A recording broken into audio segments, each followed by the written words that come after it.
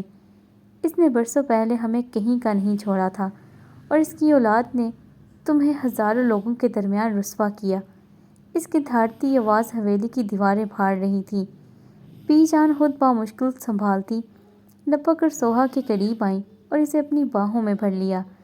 گھٹی گھٹی آواز میں روتے ہوئے وہ بی جان کے سینے میں منہ چھپا گئی۔ ایک کے بعد ایک انکشافات نے اسے توڑ پھوڑ کر رکھ دیا تھا۔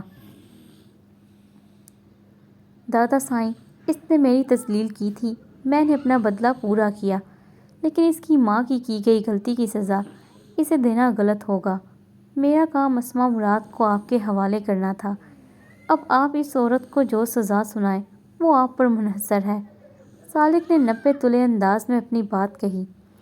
رخسار بیگم تعصب اور غصے کے ملے جلے تاثرات کے ساتھ بیٹے کو دیکھ رہی تھی جبکہ ایلیسا تو یہی سوچ کر خوش ہو گئی تھی کہ چلو اسی بہانے اس پیاری سی لڑکی کا کوئی تعلق تو ان سے نکل آیا۔ وہاں موجود چند نفوس کے چہرے پر خوشی جبکہ چند کے چہرے پر ناگواری کے تاثرات ابھرے تھے جن میں سر فہرست پلوشہ بھی تھی۔ مہروز خان کے چاروں بیٹوں کا حال بھی ان سے کچھ مختلف نہ تھا۔ وہ بھی خطرناک تیور سمیت اٹھ کھڑے ہوئے۔ ان کے نزدیک اسماء کی بیٹی ہونا ہی اس لڑکی کا سب سے بڑا اور ناقابل معافی جرم تھا۔ یا اللہ، اتنا بڑا انکشاف اور اتنا خوشیوں بھرا انکشاف، تیرا لاکھ لاکھ شکر ہے میرے سونے رب۔ سوہا میری تھی، میری چندہ خانم نے مہروز خان کی خون اندام نظریں خود پر محسوس کر کے بھی نظر انداز کرتے ہوئے سوہا کو خود میں بیچتے ہوئے کہا۔ یکایک انہیں محسوس ہوا کہ وہ کوئی جنبش نہیں کر رہی۔ انہوں نے دھڑکتے دل کے ساتھ اسے خود سے جدا کیا تو وہ ان کے بازو میں ہی لڑک گئی۔ سالک حیدر کے دل کو یکدم ہی کچھ ہوا تھا۔ اس کا ٹوٹا بکھرا انداز اس کی ذہنی حالت کی تباہی کی نشاندہی کر رہا تھا۔ ایک دو روز کا صدمہ ہو تو سہ لیتے، ہم کو ہر روز کے صدمات نے رونے نہ دیا۔ سوہا میری بچی، بی جان تڑپ کر اس کے چہرے تھپتھپاتی اسے آوازیں دینے لگی، لیکن دوسری جانب جامد خاموشی تھی۔ لمبی پلکیں یوں آنکھوں پر سایہ فگن تھیں گویا کبھی نہ اٹھنے کا تہیہ کر لیا ہو۔ سالک حیدر کا دل ڈوب کر ابھرا۔ اس نے چاہے جتنا بھی خود سے عہد کیا تھا کمزور نہ پڑنے کا، در حقیقت اب اس کی زندگی کی سب سے بڑی اور واحد کمزوری ہی سامنے ہوش و حس سے بیگانہ وجود میں تھی۔ مہروز خان غصے سے بل کھاتے حال کمرے سے باہر نکلے اور گلا پھاڑتے ہوئے ملازم کو آواز دی۔ آج تو ان کے جاؤ جلال دیکھتے ہوئے ملازمین پر اپنی اپنی شامت آنے کا خوف طاری تھا۔ انور بھاگتے ہوئے حکم کی تعمیل کو ان کے قدموں میں گر گیا۔ لے جاؤ اس لڑکی کو اور استبل میں قید کر دو، اور خبردار ہمارے حکم سے انحراف کی کسی نے کوشش بھی کی تو اس کا حال بھی اس لڑکی سے مختلف نہ ہوگا۔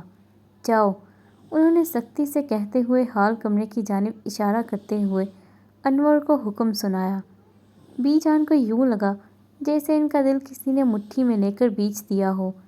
سالک حیدر بے ساختہ ہال کمرے سے نکل کر مہروز خان کے سامنے آ کھڑا ہوا۔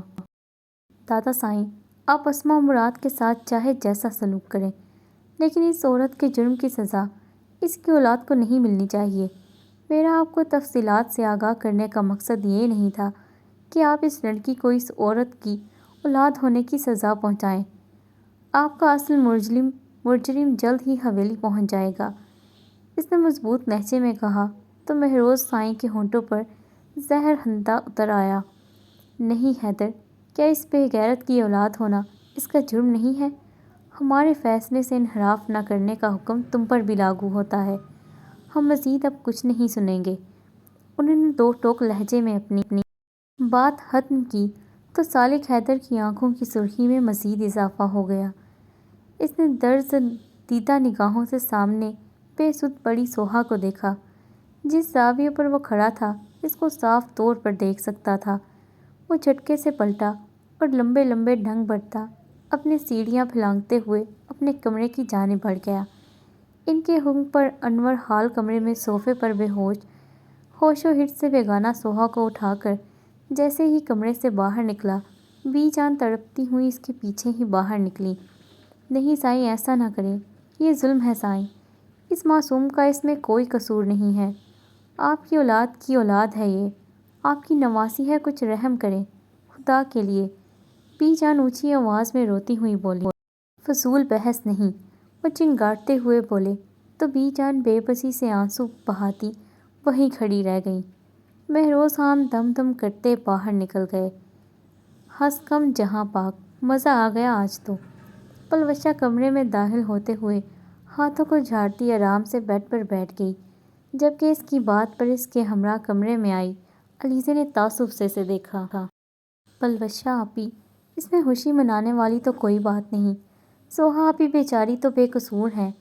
آج جو کچھ ان کے ساتھ ہوا ہے، میں تو ان کے لیے بہت دکھی ہوں، اور میں ان کے لیے دعا گو بھی ہوں کہ دادا سائیں کو ان پر اور ہماری پھپھو پر رحم آ جائے۔ یہ حیدر لالا بینا، کیا ضرورت تھی بیچاری کو اغوا کرنے کی؟ لیکن اللہ پاک کے ہر کام میں کوئی مصلحت ہوتی ہے۔ اگر وہ ایسا نہ کرتے تو ہمیں کیسے پتہ چلتا کہ وہ ہماری کزن ہے؟ علیزے کی بات پر پلوشہ کو تو پتنگے لگ گئے۔ سوہا آپی، بہت خوب علیزے، تمہیں شرم نہیں آتی اس کی حمایت کرتے ہوئے؟ اس کی ماں حویلی سے بھاگ گئی تھی۔ وہ لڑکی اس عورت کی بیٹی ہے جس سے یہاں سب نفرت کرتے ہیں، مت بھولو۔ مجھے تو یہ سوچ کر غصہ آ رہا ہے کہ حیدر سائیں اس لڑکی کے دفاع میں کیوں بول رہے تھے۔ دادا سائیں نے اسے جو سزا دی ہے وہ اس کی مستحق ہے۔ پلوشہ تنکتے ہوئے جتانے والے انداز میں بولی۔ ان کی ماں آپ کی بھی کچھ لگتی ہیں۔ آپ چاہے جتنا انکار کریں، لیکن حقیقت یہی ہے، اور آپ کا اندازہ سراسر غلط ہے۔ یہاں سب ان سے نفرت نہیں کرتے، آپ کو ہی ان سے پتہ نہیں کیا پرابلم ہے۔ پہلے بھی آپ نے ان پر چوری کا الزام لگایا تھا، جبکہ وہ الزام جھوٹا تھا۔ علیزے نے منہ پھٹ لہجے میں کہا اور کمرے سے باہر نکل گئی۔ پیچھے پلوشے تو بس دانت پیستی رہ گئی۔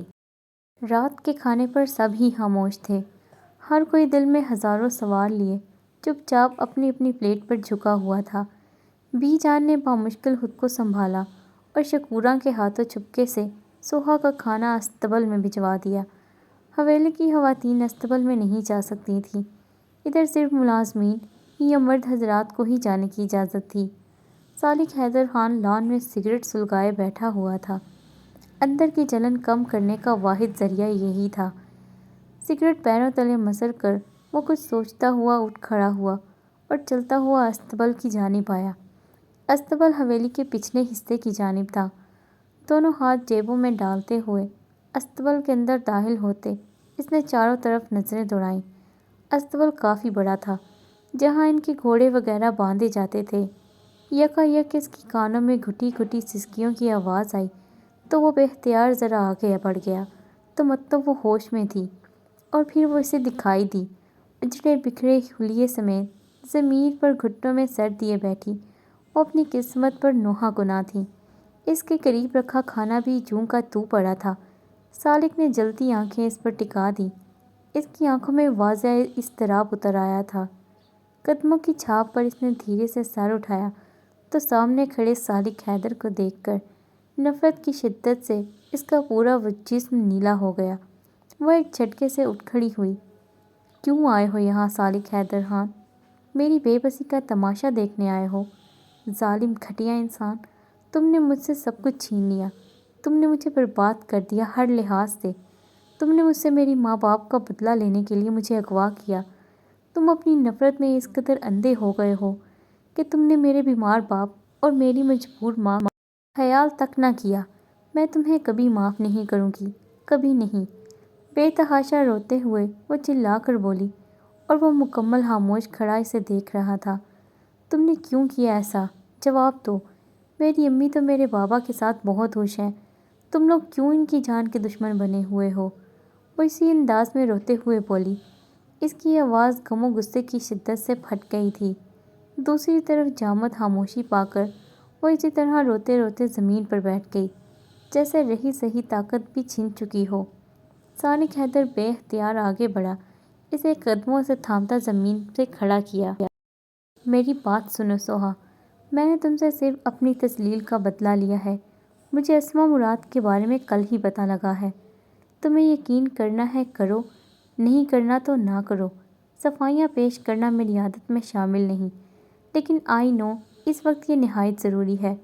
دوسری بات، گھر سے بھاگی ہوئی عورت کا ہمارے معاشرے میں کیا مقام ہے جانتی ہو تم سوہا مراد؟ میری جگہ کوئی بھی ہوتا تو یہی کرتا۔ وہ سوہا کی شدت گریہ سے سرخ اور تھکی تھکی آنکھوں میں دیکھتا بولا تو وہ ایک جھٹکے سے اس کے ہاتھوں کو ہٹاتی پیچھے ہٹ گئی۔